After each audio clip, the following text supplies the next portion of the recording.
大家好，我是三喵啊。我们今天聊一个沉重的话题啊。我所在的这个地方有点吵，我不知道大家能不能听得见啊。那么我所在的这个地方其实是一个猫猫狗狗的救助站。那么当时刨瓜和乌梅，我带到西班牙之前，曾经是在这里寄养过一段时间。那么寄养了大概小1个月吧。那么这里就是一个典型的中国这边在做爱心公益救助站这样的一个场景。刚才我是有从里面出来，里面是猫，外面是狗狗啊。我们看这边是一个灵缇吧，然后这边这只应该也是一只品种狗啊。那么主人就把它们给放弃掉了。那么还有一些狗狗就是都已经做过了这种声带切除这样的手术啊。那么这个即使这样，主人也是看着它们不满，也是把它们给放弃掉了。那么这个地方是这个猫咪的这种环境。我们知道这个，如果在西班牙，我说过我的邻居是有这种7只狗狗的，但是在中国这个地方，想要很多的人丢弃狗、丢弃猫，这种事情是很平常的啊。你看，有的这些猫都挺好的，比我们家的那个淘淘啊，淘淘现在有个新名字叫拿兰哈啊，小尾巴这些猫，你看都是要好很多啊。但是这些猫还是被抛弃掉，就是他们抛弃这个就像抛弃一个玩具一样。尤其是我们知道这些年中国的经济不好嘛，那么很多的这个小情侣，那么养的猫啊，主要是猫为主啊。那么养的猫之后，然后就是房子退租，猫咪就给丢掉，这种事情是几乎每天都在发生啊。那么更不要说这个有些地方会有这种吃猫肉、吃狗肉这样的一些传统。那么前些日子应该就是在江苏江阴、无锡、常州这个地方，那么有一个运的都是猫的这个运猫车，可能就是运到广东、广西吧，然后被一些志愿者给截下来啊。被一些志愿者给截下来之后，说这些猫怎么办呢？政府接手了，要拉去安乐死。那么要拉去安乐死这种事情，那当然志愿者是不乐意的，那只把这些猫都给救下来啊。当然这些猫咪我们说毛茸茸，非常非常的可爱，但是救助这么多的猫猫狗狗，花费的是非常非常多的金钱、精力等等等等。你比如说这边每个月的猫粮大概就需要300斤啊，猫粮、狗粮这种放在一起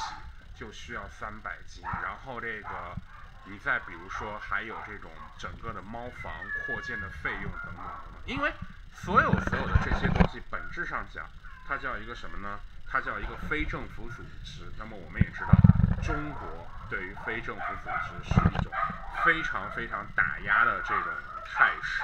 刚才这边的这个救助站的负责人啊，也是这个刨瓜和乌梅将近1个月，他们的这个监护人袁老师就有在说这件事情，说这个地方如果想建一些这样的房子，的话，可能都要被报批防航拍，不然的话，政府一个禁令就要把这些给推倒。那么我们也知道，在某些地方，这个政府的权力是无限大。那么政府的权力是无限大的，政府的责任是无限小的。那么很多很多的猫猫狗狗这样的一些事情，他们都不管。就像你人都没有办法照顾好，何况猫猫狗狗呢？对不对？这样想起来真的是不忍细想的事情。我说过，西班牙那边啊，这个狗狗是可以上火车的，猫猫是可以上火车的。我们那个小镇啊，整个大概2000多人的一个小镇，也就那么3、5只流浪猫。那3、5只流浪猫是因为它真的不亲人啊，所以说大家就选择在外面散养着，每天都有人在喂。那么这个可以说我们说是2000多个人，那么5、6只这样的流浪猫。那么这边可能是这个几百个这个流浪猫吧，几百个流浪猫，几百只流浪狗，然后这边可能只有那么几个人在打理这就是一个非常非常的我们说某些这个地方会有的这样的一个现象。也就是说，想在这个地方做救助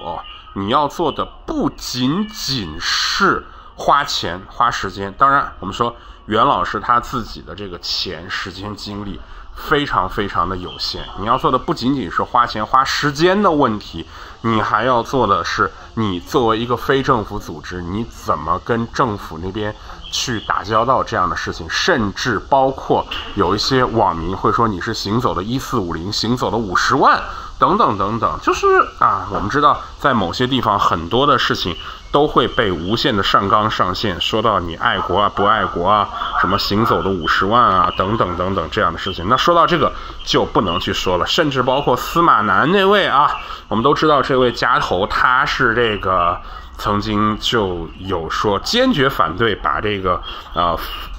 虐待动物这件事情上纲上线的，说这都是西方的阴谋。那么虽然司马南这位的这种言论我也不想说什么，但是他的言论在这个地方还是有非常非常多的受众。当然你也知道小猫咪也不懂什么，但是因为有司马南这样的存在，所以他们的这种生活条件并不是特别好，这是真的。那么如果小猫咪有幸被收养的话，那么可能能找个好人家，那么就能够过上一个相对好一点的这个日子。那有人会说，三苗你怎么不把他们都给收养那么每个人的这种能力是有限的，我自己就是家里收养的那几只，然后在外面一直救出的这几只这个也是尽自己的绵薄之力。那么这次我回国之后呢，这个袁老师毕竟他是跟这个刨瓜乌梅是有过命的交情嘛，对不对？所以就请求我说，你能不能来拍一个视频来讲讲这些事情。那么你们也知道，三喵我不只是要说这些猫猫狗狗可爱呀可怜呀，它背后的原因是什么，对不对？所有的东西还是亚当斯的那句话，美国国父亚当斯说，我必须研究政治，这样我的后代才能研究数学工程，这样他们的后代才能研究艺术，那么这样他们的后代的后代可能才能把宠物给养好。那么这种情况下，你真的就是豺狼当道，安问狐狸。所谓的豺狼和狐狸那么到底是谁，对不对？在这种情况下，这个地方是有一些人在捐助这个地方是有一些这个志愿者在做很多的工作，但是第一，